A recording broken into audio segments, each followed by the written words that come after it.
ഒരു കഥ പറഞ്ഞോട്ടെ സാർ. സൈലൻസിന് ഒരുപാട് ശബ്ദമല്ലേ? സാറിൻ്റെ ചിരി നല്ല രസമുണ്ട്. പക്ഷെ മുന്നിൽ പല്ലില്ലാത്ത നിന്റെ ചിരി കാണാൻ മഹാബോറാ. ഇളിക്കേണ്ട, ക്യാമറ ഓഫാ. ശരിയാക്കും ഞാൻ. എക്സ്പ്ലനേഷൻ കൊടുക്കേണ്ടി വരുന്നല്ലേ ഉള്ളൂ. സാറേ, വീട്ടിൽ വന്ന ഗസ്റ്റിനോട് ഇങ്ങനെയാണോ പെരുമാറുന്നത്? വേദ നോ വയലൻസ്. എന്തിനാ നീ സറണ്ടർ ആയത്? ഒരു കഥ പറഞ്ഞിട്ട് പോവാൻ വന്നാ സാറേ. സ്വന്തം കഥയാ സാറേ. നിന്നെപ്പോലുള്ളവന്മാർക്ക് ഒരു കഥയല്ലേ ഉള്ളൂ. ഞാൻ തെണ്ടി നടന്നവനാ, പട്ടിണിയായിരുന്നു, അത് ഇതൊക്കെ ചെയ്താണ് വലിയവനായത്. ഇതൊക്കെ തന്നെയല്ലേ?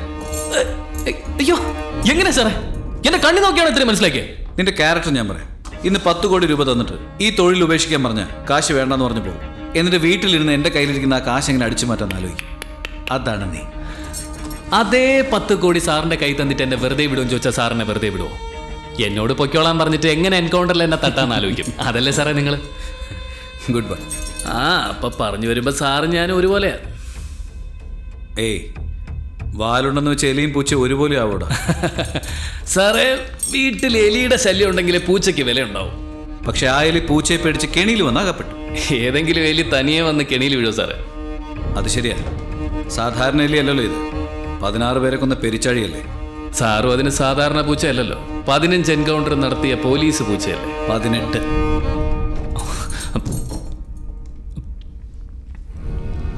സാറേ, ആ മോനി എൻകൗണ്ടർ എന്തിനാ സാറേ ചെയ്തേ? ശരിയാ, സാറാ ലീഡിങ്. 18 കൊലയും 16 കൊലയും. കൺവിൻസ് ആയില്ലേ? Criminal, police. ഞാൻ ഈ വരയ്ക്ക് ഇപ്പുറം, നീ അപ്പുറം. ശരി സാറേ, സമ്മതിച്ചു. ഞാൻ വൃത്തികെട്ടവന്, സാറ് നല്ലവനും. സാറ് നല്ലവനാണെന്ന് തെളിയിക്കാൻ ഒരു വൃത്തികെട്ടവൻ്റെ ആവശ്യമില്ല. സാർ എൻ്റെ കഥ ഒന്ന് കേൾക്ക് സാറേ. കേൾക്കാൻ നല്ല സുഖം ഉണ്ടാവും, രസം ഉണ്ടാവും, ഒരുപാട് ടേണിംഗ് പോയിന്റ്സ് ഉണ്ടാവും. പറഞ്ഞുതരാം.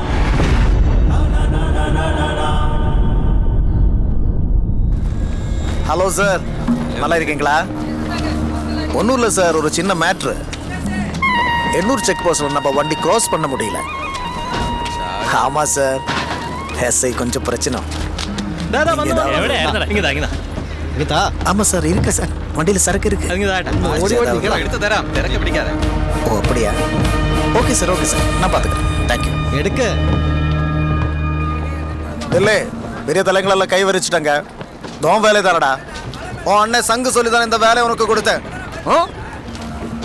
எனக்கு சரக்குங்க வேணடா. அது நான் பொறுப்பேன். எல்லாத்தையும் ചവിട്ടി കൂട്ടും ഞാൻ.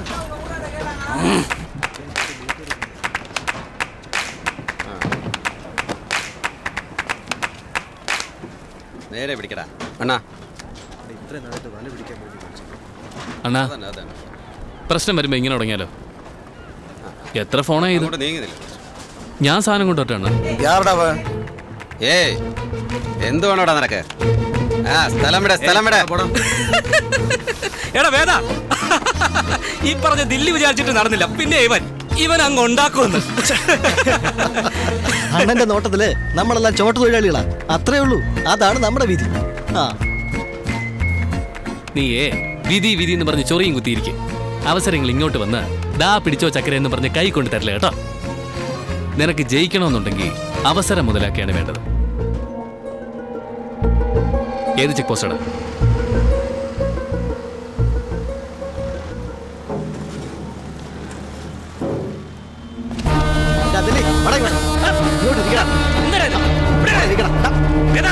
മതിയടേ, ഒന്ന് അടങ്ങ്. നീ ആരോടെ കളിക്കുന്നറിയാലോ? അണ്ണൻ അറിയാൻ നിന്റെ പെണ്ണും പിള്ളേ മക്കളെ വച്ചേക്കില്ലടാ. അങ്ങനെയാണെങ്കിൽ എനിക്ക് പെണ്ണും പിള്ളേ മക്കളും ഉണ്ടാവുമ്പോ പറയാം.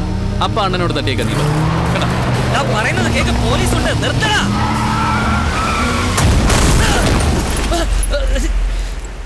ഒന്നും പറ്റിയില്ലല്ലോ? ഇല്ല. എന്തിനാണ് എന്നെ ഇടിച്ചത്? പോലീസുകാർ കാണുമ്പോൾ ഒരു ലുക്കൊക്കെ വേണ്ടേ? മോത്ത് സങ്കടം വരട്ടെ.